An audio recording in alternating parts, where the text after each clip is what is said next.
Story 1. The ghost of our past. 15 years ago, she vanished without a word.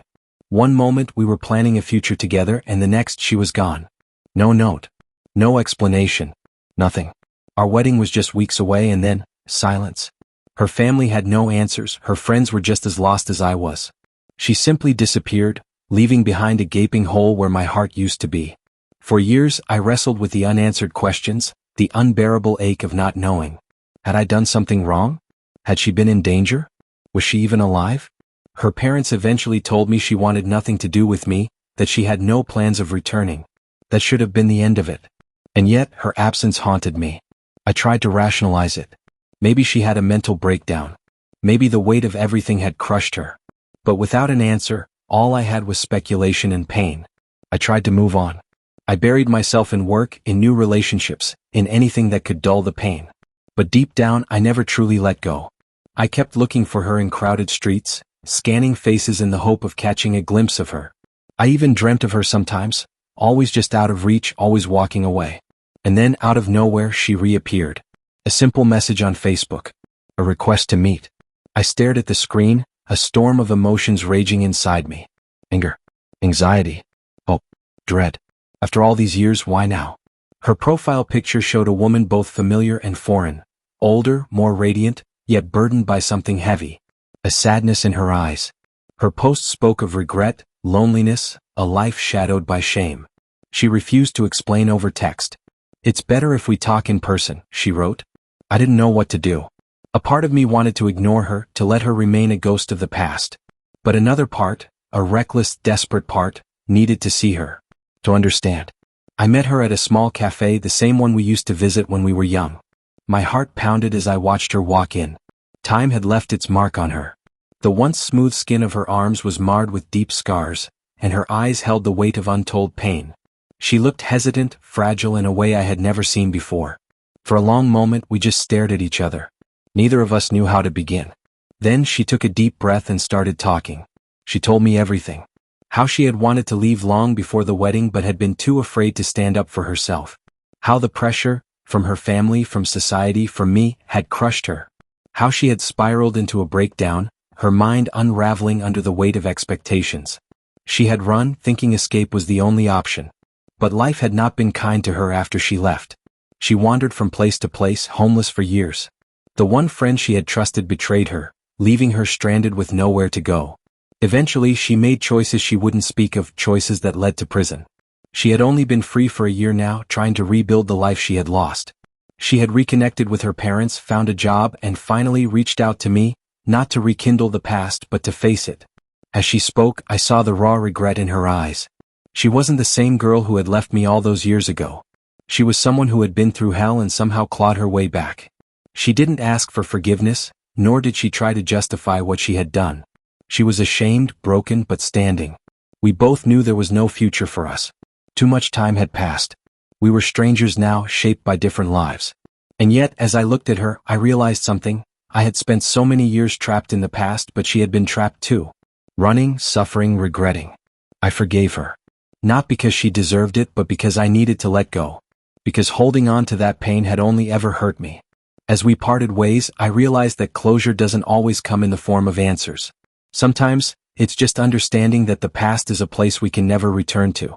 And maybe that's okay. After saying our goodbyes and shaking hands, I knew deep down that this was the last time we would see each other. There was a finality to it, something undeniable and heavy.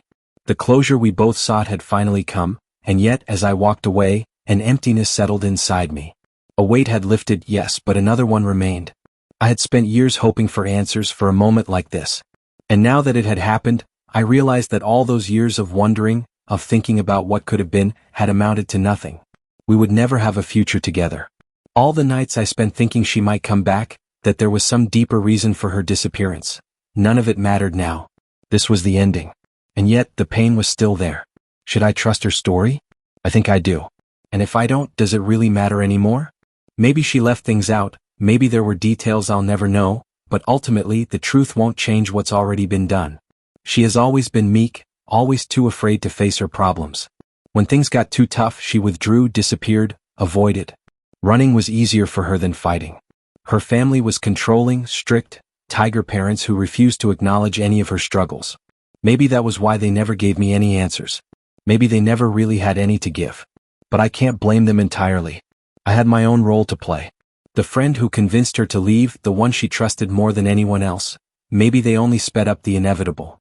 No one forced her to run, but I wonder if things would have been different if I had been more attentive, more present. If I had seen the signs instead of assuming everything was fine. If I had listened when she hesitated, rather than brushing off her concerns. It's ironic, really. Back then, I thought proposing in public would be romantic, a grand gesture of love. I never considered how much pressure it put on her. I wanted her to say yes so badly that I made sure she had no way to say no. I didn't realize it at the time, but it was selfish. I saw what I wanted to see, believing that she was happy simply because I was. I thought love was enough, that our history together would carry us through. But love alone wasn't enough. Not when I never truly saw her, not when she felt trapped. She wanted to believe that marrying me wouldn't be so bad, that she could live with it. But the weight of a loveless, inescapable future was too much. And one day she just snapped. She ran. I loved her, but if I truly loved her the way I thought I did, would I have been so blind? Would I have let things get so bad without noticing? Maybe I loved the idea of her more than the person she actually was. Maybe I was in love with the future I imagined for us, rather than the reality of what we had become. This has forced me to take a long, hard look at myself. I don't regret meeting with her. If anything, it made me realize that closure isn't about getting the perfect explanation or rewriting the past. It's about accepting things as they are. I may never fully understand what happened, but I do understand one thing. We were never meant to last. And that's okay. The past is the past. And for the first time in years, I'm ready to leave it there. Life doesn't always give us the answers we want, but sometimes, it gives us the closure we need. This story is a reminder that love isn't just about holding on, it's also about knowing when to let go.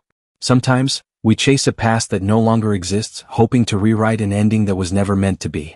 But true healing comes from acceptance, from understanding that some people come into our lives to teach us lessons, not to stay forever. If you've ever faced a similar situation, if you've struggled with unanswered questions, heartbreak, or the weight of what could have been, you're not alone. Have you ever had to find closure on your own? Have you ever had to forgive not for them but for yourself? Share your thoughts in the comments. If this story resonated with you, don't forget to like, share, and comment below. Your story might help someone else find their own closure. Stay right here, there's more to uncover. Let's dive into the next story and continue this journey together. Don't go anywhere. Story 2. A Trail of Blood and Secrets. Let me start by saying one thing. I am a man. I don't get periods. And yet, I woke up to a scene straight out of a horror movie. I've been living on my own in Amsterdam for a while now, in a cozy little attic room. The place has character. Old wooden beams, slanted ceilings, the kind of charm that makes you feel like you're living in a fairy tale. My landlady, an older woman with 2 mischievous cats, lives downstairs. I like my solitude, and apart from the occasional need to shoo those furry intruders away, I'm allergic. Things have been pretty peaceful. Until now. A few nights ago, I woke up to find my closet overturned, my clothes scattered all over the floor. Weird. I had no memory of getting up in the night, let alone trashing my own room. Sleepwalking maybe? I shook it off, chalking it up to stress, and went about my day. But then the real nightmare began. The next morning, the entire left side of my bed, from head to toe, was smeared with blood. A thick, undeniable trail. As if something, or someone, had crawled across it, leaving behind a gruesome path. My first thought? The cats. But they weren't even in my room. An injured animal, perhaps? No, if something had bled that much, I would have found more evidence elsewhere. My own body? I scanned myself thoroughly, no cuts, no wounds, nothing. There was no logical explanation. I cleaned it up, unsettled but determined not to dwell on it. Maybe I had imagined the whole thing. Maybe there was some ridiculous explanation that would come to me in time. But the dread lingered. Then it happened again. This time the blood was everywhere. Thick, dark streaks painting the same side of the bed. But worse than the sight of it was the smell. A foul, almost metallic stench that made my stomach turn. I didn't wake up because of my alarm. I woke up because of the overwhelming reek of blood. My hands trembled as I pulled the sheets back, trying to make sense of what I was seeing. Panic clawed at my throat. I stormed downstairs to confront my landlady. Maybe she'd seen something, maybe she had an answer. But when I told her what had been happening, she just smiled. And then, in a voice too calm for comfort, she said, "Maybe your room is haunted." That did not help. Now, I'm sitting in the bathroom scrubbing the blood-stained sheets for the second time this week, trying not to throw up. I don't believe in ghosts, but I also don't believe in waking up to pools of blood with no explanation. Something is wrong. Something is seriously, seriously wrong. The smell lingers in my nose even after I've scrubbed the sheets raw. And it's not just that sickly metallic scent, it's something else. Something deeper, more sulfuric. Like rotting eggs, like something festering in the walls. I press my face against the mattress, sniffing cautiously, searching for any lingering clues. But all I get in return is another wave of nausea. I turn to the internet for answers. Surely someone out there has experienced something similar. The responses range from helpful to downright terrifying. One person suggests that I might be bleeding from my ears, something subtle enough that I wouldn't notice immediately. Another advises me to set up a camera, just to see what's happening while I sleep. But then one comment sends a chill through me: get a carbon monoxide detector. Now. Apparently, hallucinations, nausea, and strange smells, like the sulfuric stench I woke up to, are all symptoms of carbon monoxide poisoning. And in the winter, when heating systems are running more than usual, the risk is even higher. I feel the blood drain from my face as I reread the comment. Could it be? Could all of this, my dizzy spells, the bizarre visions, the blood, be explained by something as simple, yet as deadly as a gas leak? The more I think about it, the more the symptoms line up. I've been feeling lightheaded lately, more exhausted than usual. The headaches that I thought were from stress, they could be something far more sinister. What if I'm being slowly poisoned in my own home? I glance around the small bathroom, suddenly hyper-aware of every breath I take. Is the air in here safe? How long have I been breathing it in? I'm heading to the hardware store after class. If this is what's happening, I might be lucky I caught it in time. But if it's not, then I really don't know what I'm dealing with. Waking up in different clothes than the ones I had fallen asleep in was unsettling. I had gone to bed in my pajamas, but when I opened my eyes that morning, I was wearing my sweater and jeans. The confusion hit me like a brick wall. Oh, what? I had never sleepwalked before.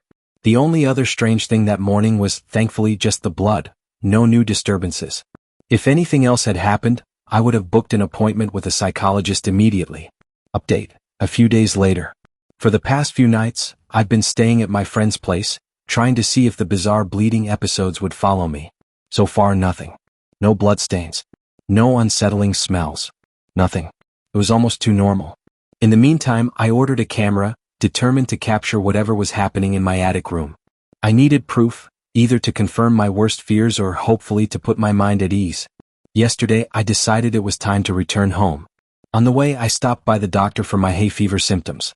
I also did a quick check on the cats when I got back, just to rule out whether they were in heat and somehow responsible for the stains. Turns out they're both male. Another dead end. I set up the camera in my room, grateful for the advice. But something kept nagging at me: the smell. That awful, almost metallic scent that I had first associated with blood. Now something about it seemed different, stronger. I couldn't shake the feeling that there was something behind the walls, something hidden just out of sight. So I grabbed my CO detector and ventured into the space behind my room. The second I stepped in, the smell hit me like a wall. And this time I recognized it. It wasn't just the sharp scent of blood, it was the odor of raw, decaying meat. I pressed the CO detector close to my face and activated it. Nothing. No carbon monoxide. But the stench was overwhelming. I called my friend, needing a second opinion. She arrived within the hour, and the moment she stepped inside, she froze. "It smells like blood," she whispered. We stood there, staring into the dimly lit attic space, our imaginations spiraling. It was a vast, shadowy area, cluttered with old furniture and forgotten boxes. The smell seeped from the very walls, clinging to the air. My girlfriend grew visibly uneasy, and after an hour of debating what to do, we made a decision. We called the police. They arrived after 4 long, agonizing hours. I let them in, my nerves stretched tight as we made our way upstairs. The moment the officers stepped into the attic, their expressions shifted. They smelled it too. The situation escalated quickly. Special agents were called in before anyone even dared to step deeper into the space. I held my breath, waiting, my heart pounding in my chest. What if there really was something hidden in the walls? What? But in the end, there was no body. What they did find, however, was nearly as disturbing. Black mold. Everywhere. It coated the walls against my room, crept under the baseboards and spread along the roof. Thick, insidious, and thriving in the damp corners of the attic. A silent intruder that had been growing around me, day by day. I let out a breath I hadn't realized I was holding. No murder, no ghosts, just an infestation of something almost as sinister. The relief was immediate but short-lived. Because black mold is no joke either. I wasted no time. I packed up my things and moved in with my girlfriend temporarily. My landlord, however, was far from pleased. She wasn't happy that I had suspected her of something so gruesome, and even less thrilled that authorities were now involved. But honestly, that was her problem. Looking back, I couldn't believe how everything had fallen into place. The doctor had even commented on how strange it was that I was suffering from hay fever so severely. The symptoms, the itchy eyes, the congestion, the nosebleeds in my sleep, it had all been because of the mold. Even the exhaustion, the strange sleepwalking episodes, the mental fog. Everything made sense now. This whole experience has been terrifying, but if there's one thing I've learned, it's this: never ignore the signs.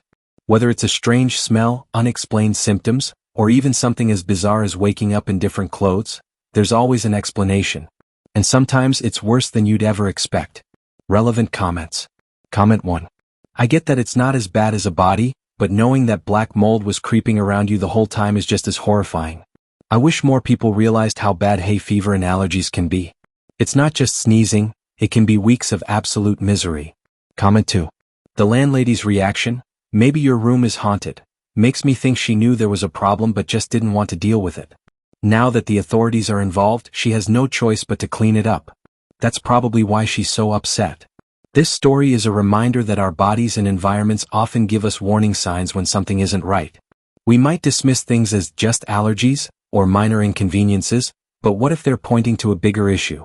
If something feels off, whether it's strange symptoms, unusual smells, or mysterious occurrences, don't ignore it.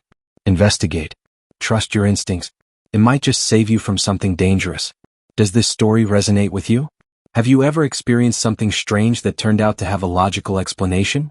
Let us know in the comments. If you enjoyed this story, be sure to like, share, and comment your thoughts. Your support means everything.